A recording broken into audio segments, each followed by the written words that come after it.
paciência. A dor é uma bênção que Deus envia a seus eleitos.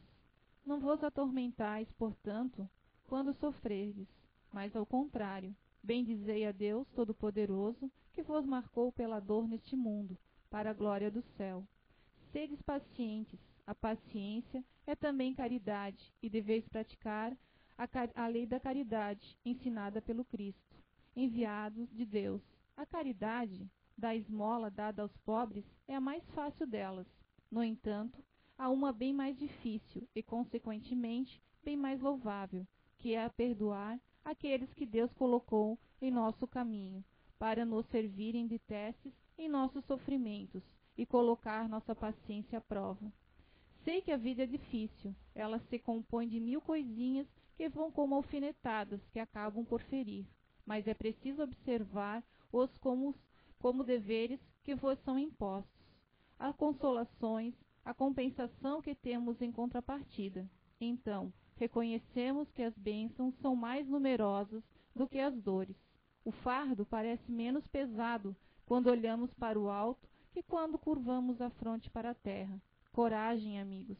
O Cristo é o nosso modelo. Sofreu mais do que qualquer um de vós e não tinha nada que pudesse ser acusado, enquanto vós tendes vosso passado a expiar e tendes vós fortalecer para o futuro.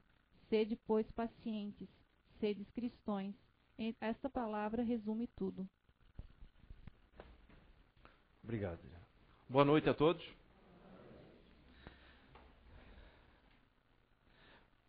Gente, eu não quero falar de perda e doença, não.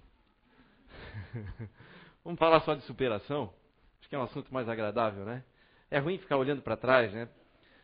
Na verdade, todos nós, cada um de nós aqui, eu tenho certeza, já teve alguma perda importante na vida, né? Seja ela de ordem material ou emocional, né? Ou até de ordem física, né? Saúde, né? Todos nós aqui já tivemos alguma perda, né? Ou alguma doença, que não necessariamente seja física, seja uma doença aí também de cunho psicológico, enfim. Todos têm. A diferença para nós que estamos aqui aprendendo, né, é a maneira como nós encaramos isso. Né? Como é que nós vamos encarar todas essas situações aparentemente negativas que acontecem na nossa vida, que acontecem conosco, né? Por isso que eu falei, não vamos olhar para trás aí, não vamos olhar para as perdas especificamente ou para as doenças. Na verdade, essa palavrinha aqui, superação, ela é até interessante, porque ela depende de uma super ação mesmo, de uma super atitude, né? Ou de super atitudes nossas. E super aqui também não quer dizer que sejam grandiosas, não. São pequenas batalhas que a gente trava dia após dia. Um dia de cada vez. Assim mesmo, fragmentado, né, para que fique mais fácil para a gente. Porque é uma tendência nossa focar no sacrifício e esquecer do resultado. Enquanto a gente foca no sacrifício, as coisas ficam mais pesadas, leva mais tempo, né? Uma dieta, por exemplo, mais difícil, a gente pensa em quantas folhas de alface vai ter que comer. Eu detesto alface, não é assim? Nossa, comer salada de novo, não tem sabor, não pode pôr sal por causa da pressão, e assim vai. Enquanto que a gente poderia focar no quê? No resultado disso. Na saúde, né? Na boa forma, na disposição, né? Na longevidade, enfim. Focar no resultado. A gente foca no sacrifício, e aí as coisas ficam mais pesadas. Assim como a gente foca nas coisas negativas. Tem uma história real, tá? Eu vou contar para vocês, para ver só como a gente tem uma diferença de focos aí, né? De interpretações, de maneiras de enxergar as coisas. As mesmas coisas. Eu vou dar aqui o que tem de fictício nessa história são os nomes, tá? É a Fernanda e o Pedro Paulo. A Fernanda, aos 16 anos de idade, ela engravidou. Solteira. Estava no colégio ainda, tal. Aliás, era uma excelente aluna. E para desgosto, né, para tristeza dos pais, ela engravidou e resolveu ter o filho, né? Então, abandonou os estudos e foi cuidar do filho. Aí, lá pelos 18 anos, resolveram casar-se, ela e o pai do filho dela. Dos 18 aos 22, eles viveram um casamento que foi um verdadeiro tormento. Então, ela já tinha passado por um momento difícil, que era a gravidez na adolescência e solteira, né? Então, abandonando os estudos, e os pais, nossa, foi uma tragédia, na verdade, na família. E quando ela resolveu casar, passou por aquele período dos 18 aos 22, num casamento altamente atormentado, com muitas brigas, discussões, enfim. Um clima horrível mesmo dentro de casa. Os vizinhos, que acompanhavam de perto, né, diziam, nossa, que tragédia esse casamento. Um casal tão jovem, um filho pequeno, brigando desse jeito, se desentendendo dessa maneira. E aí separaram-se. Aí os amigos, que não percebiam essa tormenta dentro de casa, diziam, nossa, que tragédia. Lá vai ela sozinha de novo cuidar do filho. Aos 26 anos, a Fernanda concluiu um curso de estudos sociais. E aí ela começou a viajar o país inteiro, pelo governo, prestando auxílio, através de treinamentos e cursos e tal, a mães solteiras, ou não necessariamente solteiras, mas adolescentes. Então ela tinha experiência de sobra para falar disso e para poder ajudar, e ela passou a ajudar muitas mães. E nessas andanças todas, ela encontrou o homem da vida dela. Então, aos 28, ela se casou com o homem dos sonhos dela, né? Quem ela idealizou, ela encontrou essa pessoa e casou aos 28. Então, hoje ela tem um filho maravilhoso, que, aliás, é a grande alegria dos avós. Um trabalho que faz a diferença para muitas pessoas e principalmente para ela. Um marido carinhoso, né, que ela sonhou em ter e tem hoje. E de quebra, né, vamos dizer assim, de lucro, ela tem um relacionamento muito sólido com os pais dela. E aí agora eu pergunto para vocês, quem é que concordou com as tragédias aqui da vida dela? Não precisa nem se manifestar, não, mas muita gente, né? Realmente foi uma tragédia. Agora eu pergunto de novo, o que realmente foi uma tragédia na vida da Fernanda? Foi ela ter tido um filho aos 16 anos de idade, que na verdade é a razão da vida dela hoje, a grande alegria da vida dela? Foi ela ter tido aquele casamento aparentemente desastroso, mas que mostrou para ela o que realmente importa no relacionamento familiar? Não são as aparências, não são as obrigações que a própria família ou a sociedade impõe, e sim o que se quer de felicidade dentro de casa, né? Foi ela ter abandonado os estudos, a grande tragédia da vida dela, que depois, mais tarde, possibilitou ela fazer o que ela realmente tinha vocação para fazer? O que foi tragédia na vida da Fernanda? Se nós formos olhar, e olhem bem que é um espaço de tempo muito curto, né? Se nós formos olharmos uma existência inteira, vamos considerar que a gente viva aí 80 anos, né? Dos 16 aos 28, isso tudo aconteceu. Então dá para considerar que ela teve uma vida de tragédias? Não. Mas muitas vezes a gente encara assim. E o que é pior, não é nem com o vizinho, é conosco. A gente se desespera. E a gente diz para a gente mesmo, né? Que tragédia que aconteceu comigo. Que azar que eu tenho. Por que essas coisas acontecem comigo? A vida não é justa comigo. Enquanto que as pessoas felizes não se preocupam se a vida é justa ou não. Elas se concentram no que têm nas mãos. O que eu tenho na minha vida? O que eu tenho para viver? E o que eu vou fazer disso? Como é que eu vou encarar essas coisas? Vou mostrar um vídeo para vocês que é um tapa, na verdade. Tá? Mas eu já levei esse tapa, vou levar de novo e é muito útil. Roberto, por favor, vamos prestar atenção.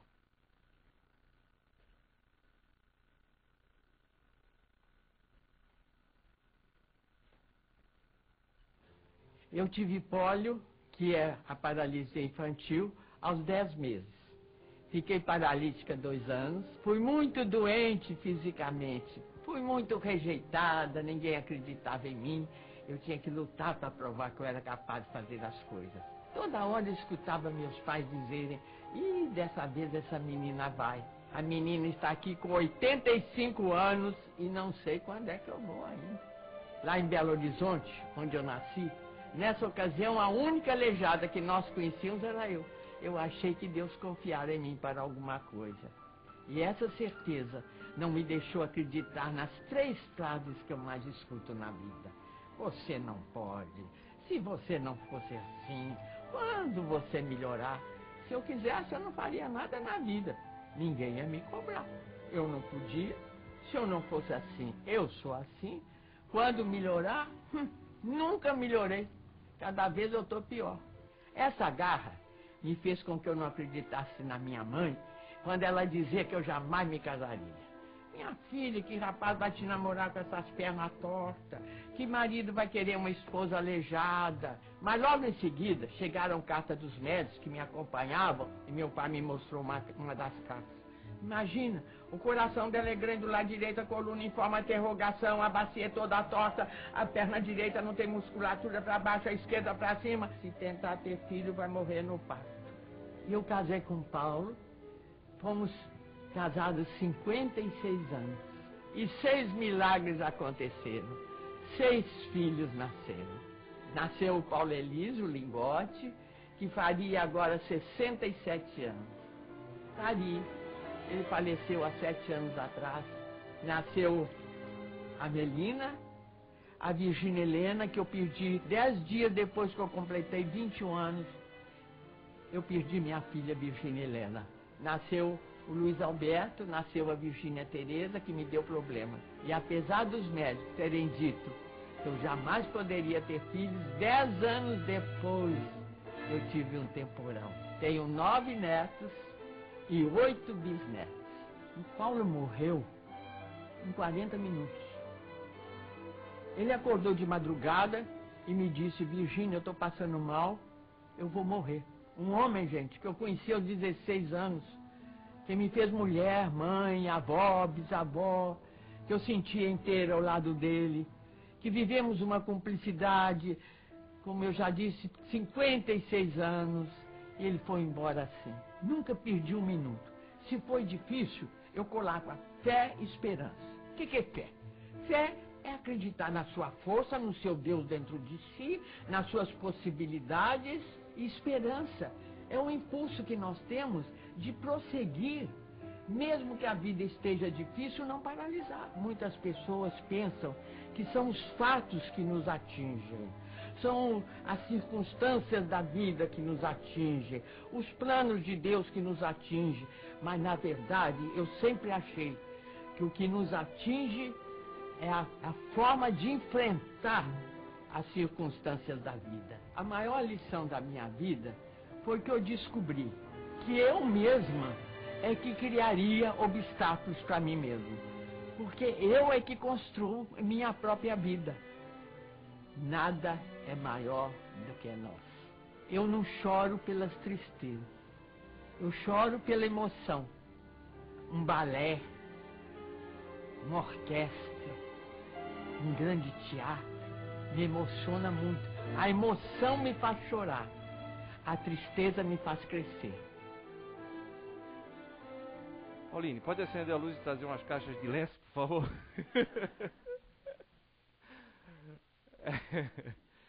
O friozinho vai chegando e a gente vai ficando com coriza, né? Podia parar a palestra por aqui, né, gente? Olha que exemplo. Alguém viu algum tipo de ressentimento, de mágoa, ou até de tristeza na história que ela contou? E nos momentos difíceis, na verdade, ela teve. E tem, né? Ela nem sabe quando vai ainda. Uma vida difícil. Para nós que olhamos de fora. Embora ela acredite que teve uma tarefa de Deus para ela. Né? E ela transformou essa tarefa em algo positivo. Né? Em algo que pode mudar e pode inspirar as pessoas. E é disso que a gente está falando. Encarar as coisas diferentes. Posso apagar aqui?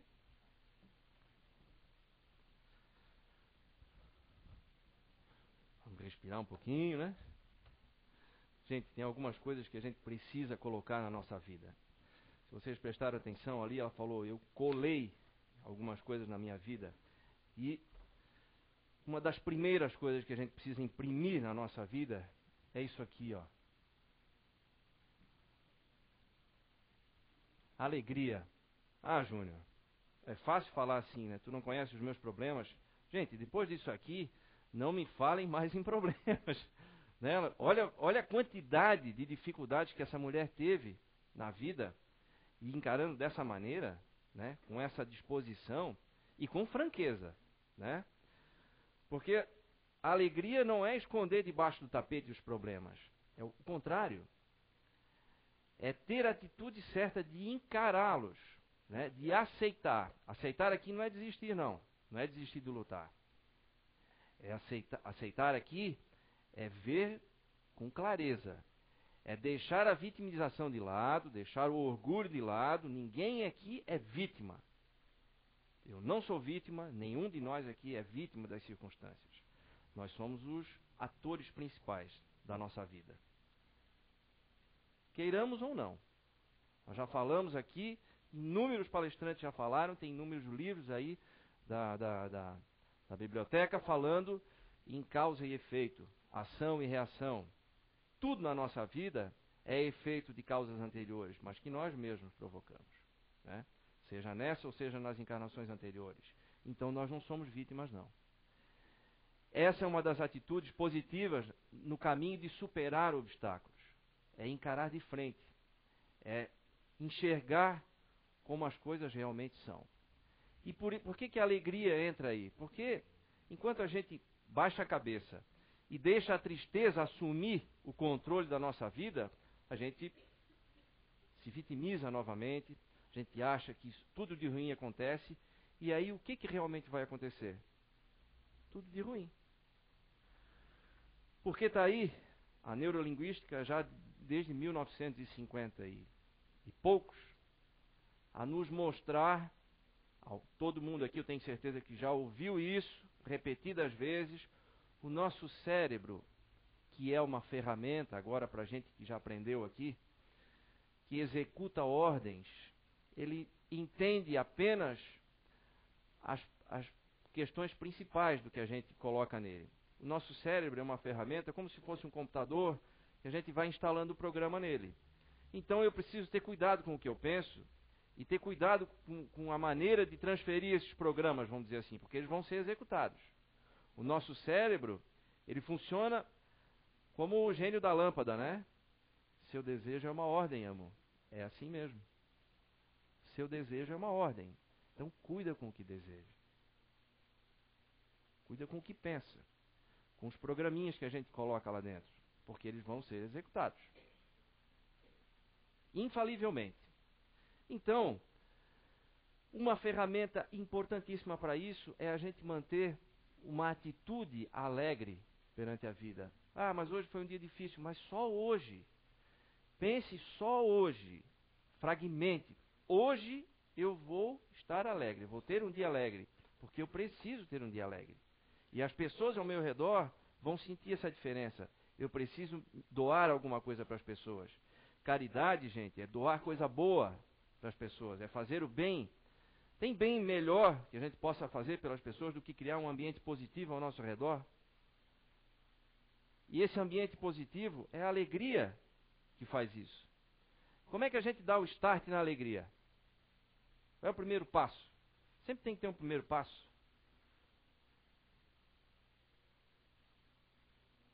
Sorriso. Sorriso. Obrigado. O sorriso. Dê um sorriso amarelo, mas dê um sorriso. Porque às vezes a gente fica tanto tempo sem sorrir que não sabe mais. Não sabe mais. A gente perde o gingado, vamos dizer assim, perde o jeito.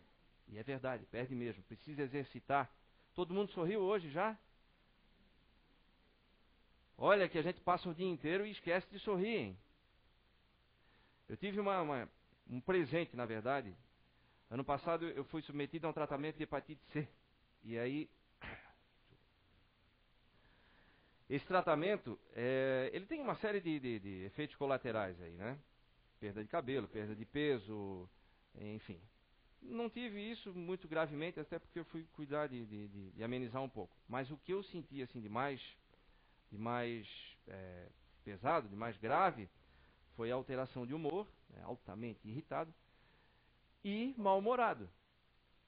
E para mim, era horrível ter que dar um sorriso amarelo para as pessoas. Eu não queria nem sorrir. Era muito difícil aquela situação. Eu já não me aturava mais. E aí o que aconteceu? As pessoas, especialmente no meu ambiente de trabalho, começaram a me puxar a orelha. Júnior, o que é isso? Isso não é assim. Daqui a pouco ninguém mais te atura. Eu disse, mas nem eu me aturo mais. Não, mas não pode ser assim. Por causa de um tratamento, tu vai destruir tanta coisa, tantos relacionamentos, inclusive, né? E aí aquele puxão de orelha me valeu muito. E eu preciso fazer alguma coisa. Então tinha duas coisas. Eu estava perdendo muito peso também. Eu tinha o hábito de fazer exercício, não podia mais, porque a gente cai muito a imunidade. Então, perde uma série de coisas, assim, fôlego, inclusive. Eu não conseguia mais correr e tal. Não tinha condições físicas para aquilo lá. Mas eu preciso fazer alguma coisa. Aí me inscrevi numa academia, fui lá, falei com as instrutoras lá, e disse, olha, estou passando por um tratamento assim, assim, assim, eu não tenho fôlego para correr, mas eu preciso fazer alguma coisa. Eu sei que o exercício vai me ajudar, primeiro, a regular essa questão do humor e fazer com que eu pare de perder peso. Estou definhando aí. Não, vamos tentar e nós vamos ter resultado. Foi a resposta da personal lá. Não, fica tranquilo, nós vamos ter resultado. Então, e fui, e assim fiz. Comecei, 6h15 da manhã. 6h15 da manhã. Se eu deixasse para a noite, eu ia estar cansado, não ia ter disposição para ir. Durante o dia eu não tinha como, estou trabalhando, trabalho em outra cidade, moro numa e trabalho em outra. Não dava, então tem que ser de manhã mesmo.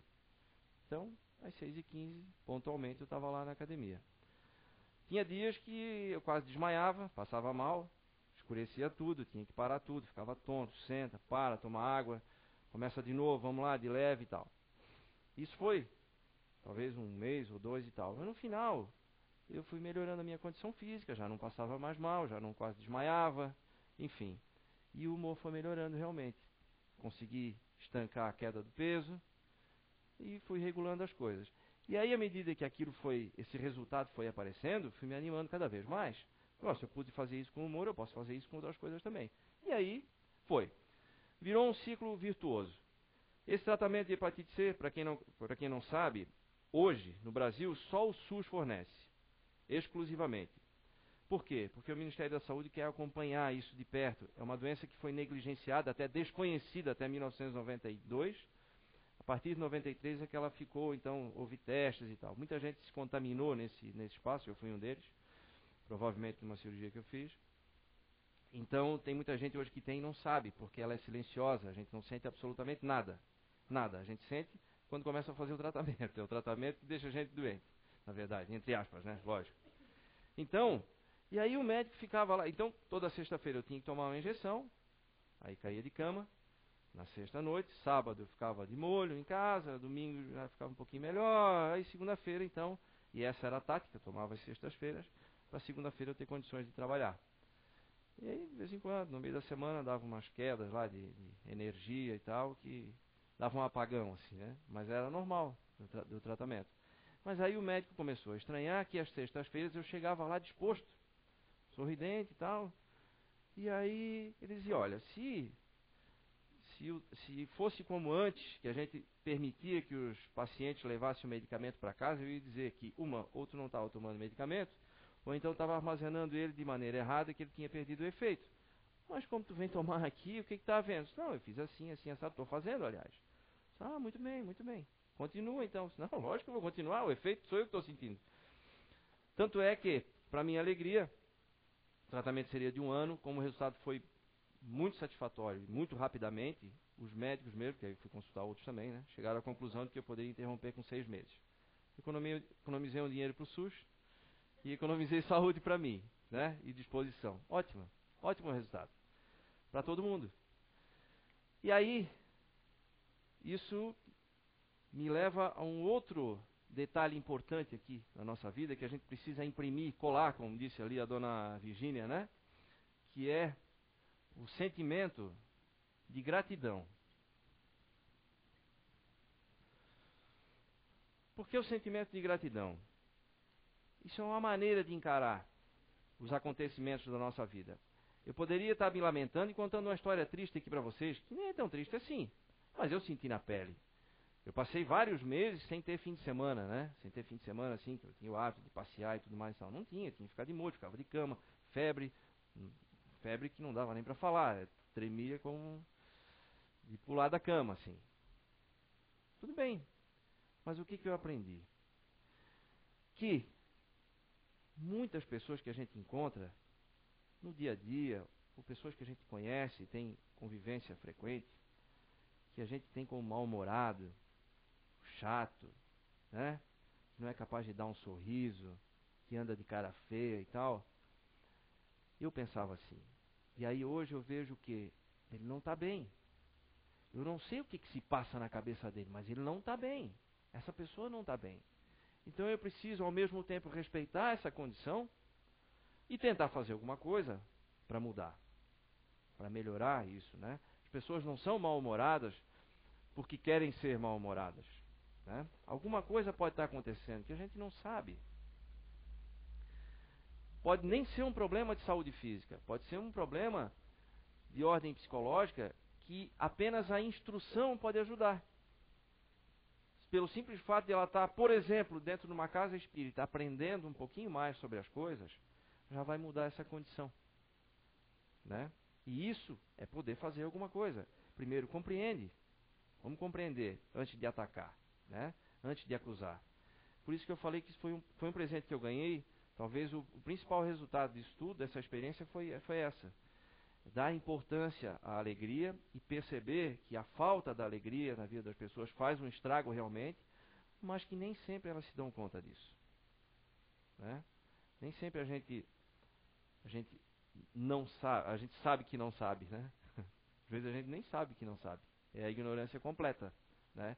Então por isso que a informação é importante, para a gente saber pelo menos que tem alguma coisa aqui que eu estou deixando para trás. E aí começa. É o primeiro passo. Atitude. Superação, superatitude. Encarar a vida então com gratidão é ver, por exemplo, os problemas da Fernanda, aquela moça que eu contei a história ali, é ver que os problemas nem sempre são tragédias. São acontecimentos apenas, são fatos. Tudo bem. Mas são fatos que, mesmo sendo aparentemente negativos, eles podem ser positivos sim na nossa vida. Quantas coisas já aconteceram na nossa vida? Façam um retrocesso aí, vocês vão perceber várias coisas. Mas tem algumas que sobressaem, né? Que naquele momento especificamente, de uma separação, né? De a perda de um ente querido, a perda de um emprego, enfim, uma mudança da cidade, aparentemente parecia ser um acontecimento altamente negativo, uma tragédia, e hoje mostram o seu lado positivo, né? E de grande ensinamento na nossa vida, que a gente usa até hoje. Façam uma análise honesta, né? Às claras, e vocês vão perceber isso. Então, é importante que a gente agradeça o que tem. Lembra? Pessoas felizes não perguntam se a vida é injusta. Pessoas felizes lidam com o que têm. Então, o que eu tenho? Eu sou feliz com isso. E aí vou dar uma informação importante para vocês. Uma boa e uma ruim. A ruim primeira. Nós sempre vamos ter problemas na vida. Tá? Quando tem muita gente que condiciona, né? Eu vou ser feliz quando eu não tiver mais problemas. Esqueçam isso. Sempre vai ter problema. Eu vou ser feliz quando eu conseguir me mudar daqui. Depende. Eu conheci um cidadão que queria se mudar porque estava todo endividado. Mudou. Mas não mudou de atitude. Continuou sendo um gastador, quanto mais. Aí ele mudou, criou aquele mesmo pandemônio, né, de dívidas, onde ele parou novamente e lá teve que ele fugir de novo. Ele levou os problemas com ele, por quê? Porque ele levou com ele aquela atitude que levou aquelas consequências. Então, A atitude é que faz a diferença, não é o lugar. Ah, eu vou ser feliz quando eu mudar de emprego. Ou eu vou ser feliz quando eu tiver um emprego. Eu vou ser feliz quando eu conseguir me casar. Ou eu vou ser feliz quando eu conseguir me separar. Né? Como é antagônico, né? O que é felicidade para uns, né? É uma tristeza para outros e vice-versa. É assim, né? É assim, é uma questão de ponto de vista. Então, o que nós temos? O que eu tenho? Agradeça pelo que tem, porque não é negativo. Pode parecer, mas não é. É uma mudança de caminho. A nossa vida, ela faz a gente mudar de caminho assim. Ela começa com uma pedrinha. Dá um sinalzinho sutil pra gente. Mas a gente não dá bola. Até percebeu, mas não dá bola. Tudo bem. Continua com as mesmas atitudes, continua seguindo o mesmo caminho. Aí ela aumenta um pouquinho a dose, ela joga um tijolo. E aí a gente leva a tijolada, dá aquela disfarçada, doeu, mas faz de conta que não. E continua com a mesma atitude, no mesmo caminho. E aí, uma hora dessas, a gente é esmagado por uma rocha gigante. Acabou. Game over. Né? Acabou o teu tempo. Pronto. E aí o que ficou? Pronto, desencarnou, ficou o arrependimento de não ter feito. Mas foi avisado. De não ter perdoado, de não ter cuidado melhor da saúde. O arrependimento de, por que eu não bebi menos? Por que eu não comi menos? Por que eu não agradeci mais? Por que eu não perdoei? Por que eu não dei uma segunda chance para ele? Ou para ela? Por quê? Por quê? Por quê? O arrependimento é doído. Muito mais doído do que uma mudança de atitude. Né? E aí eu vou entrar no outro assunto, mas deixa para o final. Aqui. Gente, então, encarar a vida com gratidão é automaticamente trazer alegria para dentro da nossa vida. Ou então, tragam alegria e a gente começa a encarar a vida com gratidão também. Agradeçam a Deus pelo que tem. Concentrem-se no que tem. Eu tenho problemas? Eu tenho. Ok. Qual é o problema? Foquem nele. Como é que eu vou resolver agora? Qual o primeiro passo? E dê o primeiro passo. Com compromisso. Porque, na verdade, nós estamos construindo a nossa história. Não é ninguém. Nós não temos um escritor ali de plantão para fazer isso por nós. Somos nós que escrevemos a nossa história. Então, nós temos que ser honestos conosco mesmo. Né? E ter atitude. Duas aqui, né? Alegria e gratidão. Uma outra, fé. Mas fé é uma consequência. Pode ser. Mas a fé depende necessariamente de ação também. Depende necessariamente de atitude. Quer um exemplo? Quando a gente dá o primeiro passo, no sentido de, eu percebi o meu problema, ok. Agora eu sei o caminho da solução, ok. Eu preciso de forças para dar esse primeiro passo. Ok. Qual é o primeiro passo então? Faça suas orações. Peça essas forças. Isso é uma atitude de humildade que automaticamente, porque são leis naturais, já nos credencia com o merecimento. Se eu quero, admito que preciso e dou o primeiro passo, eu já me conectei na frequência do merecimento. Já passei a merecer. Vou continuar merecendo a partir do momento em que eu dê o segundo passo. Dei o primeiro passo, vou ficar só orando. Tá bom. E daí? Não precisa mais fazer exercício físico, não precisa cuidar da saúde, não precisa mais perdoar, não precisa fazer mais nada. Não. Eu quero forças para que eu possa fazer isso. E depois eu ter o mérito disso também, ter a satisfação de ter merecido, né? De ter o resultado positivo disso tudo. Então, precisa dar o primeiro passo, mas precisa dar os seguintes também. E quando a gente for dar os passos seguintes, a gente vai continuar nessa frequência do merecimento. É assim que funciona. Precisa ter atitude. E, por último, gente, isso aqui,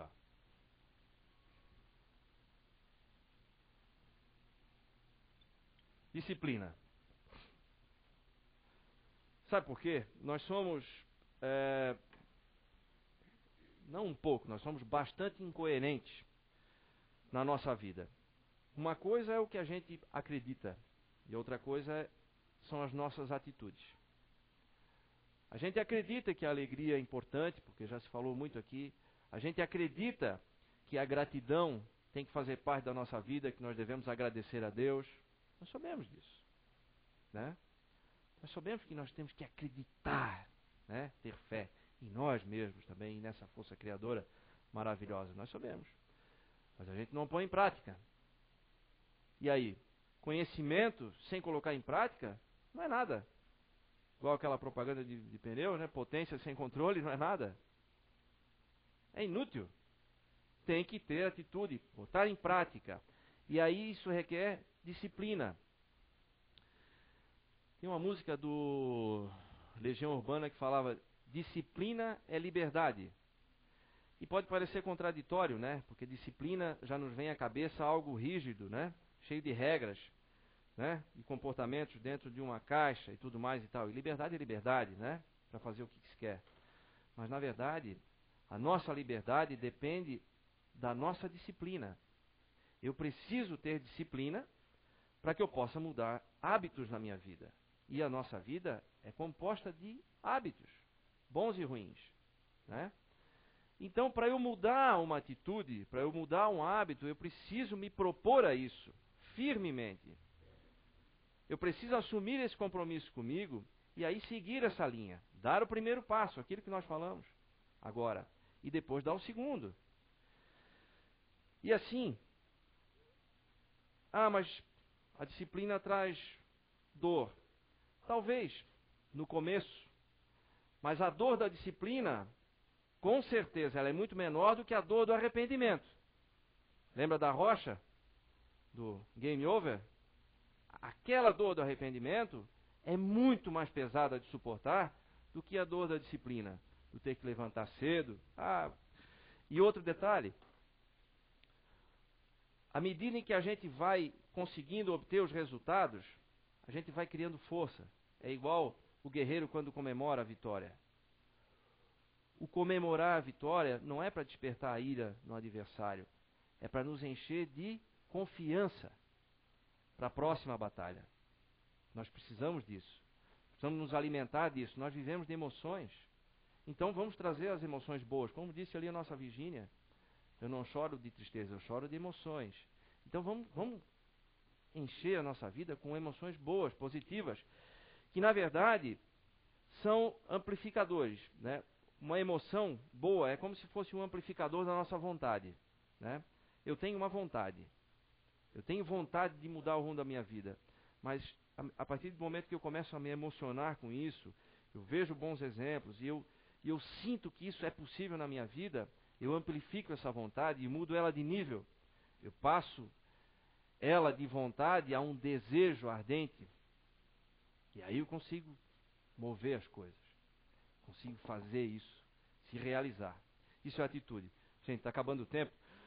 Roberto, para encerrar, pode, por favor, colocar o segundo vídeo. Gente, e aqui, esse vídeo aqui vai encerrar a palestra, é justamente para mostrar para vocês como nós temos uma série de ferramentas ao nosso redor, mas que a gente precisa usar. E uma delas é a emoção. Um pouquinho mais alto o som, Roberto, por favor. Esses vídeos foram extraídos daquela novela da Rede Globo. Meus estudos de piano com 8 anos de idade. Aos 13 anos iniciei minha carreira nacional. Aos 18 anos, minha carreira internacional. Mas aos 26 anos, numa queda, eu perdi a mobilidade dos dedos e eu percebi que se eu não usasse praticamente o quarto dedo da minha mão direita, eu conseguia recuperar a velocidade. Depois de 7 anos de volta, eu comecei a sentir a síndrome dos movimentos repetitivos. Eu tive que me afastar da música novamente. Voltei a estudar, voltei a me aperfeiçoar e a vida dos sonhos volta, mas saindo de um teatro, sou assaltado, uma barra de ferro na cabeça, todo lado direito comprometido. Um ano depois, eu estava fazendo as tais 21 notas por segundo e volto ao Carnegie, mas infelizmente, após 2 anos, os médicos me chamam em Miami e falam: nós vamos ter que cortar o nervo da sua mão e você nunca mais vai tocar piano. Começo uma carreira com a mão esquerda. Um tumor também eliminou a minha mão esquerda. Formei a minha Baquiana Jovem, a minha Baquiana Filarmônica. As duas agora estão uma orquestra única. Eu levei a minha Baquiana para o Carnegie e começo no Nacional. Quando acabou o hino, eu viro para a plateia. Eu vejo lá em cima as bandeiras do Brasil. Eu agradeci a Deus e ao fato de ser brasileiro, de estar conseguindo fazer música e levar música até o fim da minha vida.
Alô?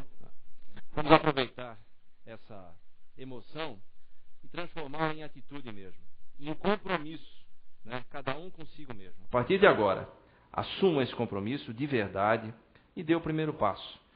E com isso, a gente tem a certeza de que Deus está com a gente. Isso é uma grande força e um grande alívio também, né? Então, vamos em frente.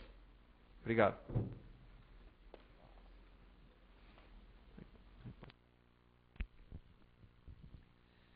Somente lembrando, quem vai para a segunda parte dos trabalhos de hoje, que é o passe, se por